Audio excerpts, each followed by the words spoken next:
Okay, so this is how you make the El Routerei yogurt. If your yogurt maker has arrived, you've got the same one as me. And this is the my El Routerei capsules in that bottle there. And you need to also add some inulin. So this is organic inulin that you can buy from the health food shop. So Dr. William Davis recommends that you do a bit of a sterilisation because we're multiplying the bacteria over the 36-hour fermentation.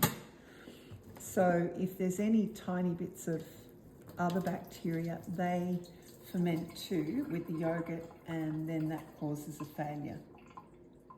I've just boiled the kettle and I'm just going to, that's pretty much all I do, just to make sure that the inside of the container that goes into the yogurt maker is reasonably sterile, the lid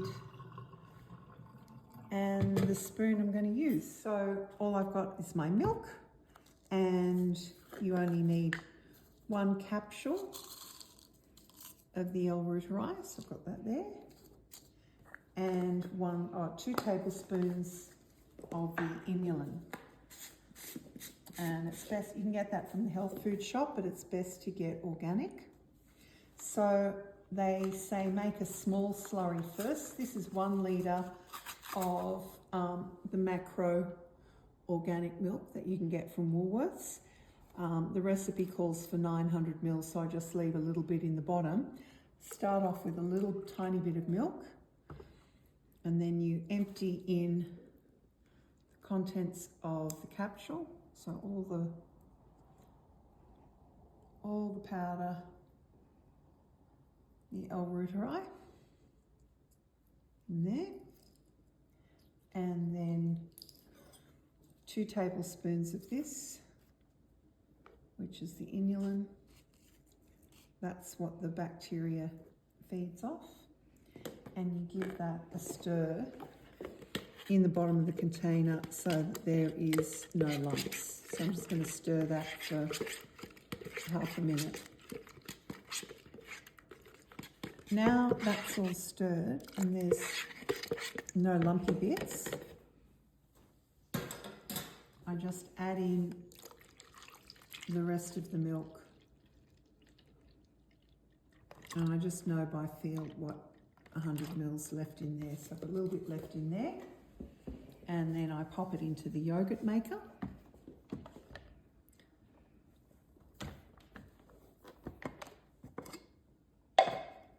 Just pop it in like that, and then pop on the lid. And I switch it on. So the first thing you've got to do is set the program. So, and because we're going to change the temperature and change the number of hours, this yogurt maker comes with cheese settings and yogurt settings and all sorts of things. So we want the open setting, which is C7. So I just press that up to C7. That's the one I want. So I press set. Now I don't want 42 degrees. The recommended temperature for fermentation is 38. And I've tested that and that works best. So 38 degrees, you set that temperature.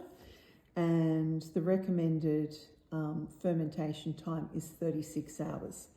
So I set this up to 36. I'm just pressing that up arrow. Now I've got 36, I press set, and now it's ready for this on-off switch. And how I know all that program is in, because it comes back to 36 hours. And as the hours pass, you can see the countdown of hours till it goes to 0. Unfortunately, it doesn't buzz or do anything when it gets to 0, so you have to set your own timer. And then once that time's up, you give it a stir and pop it into your storage container and pop it in the fridge.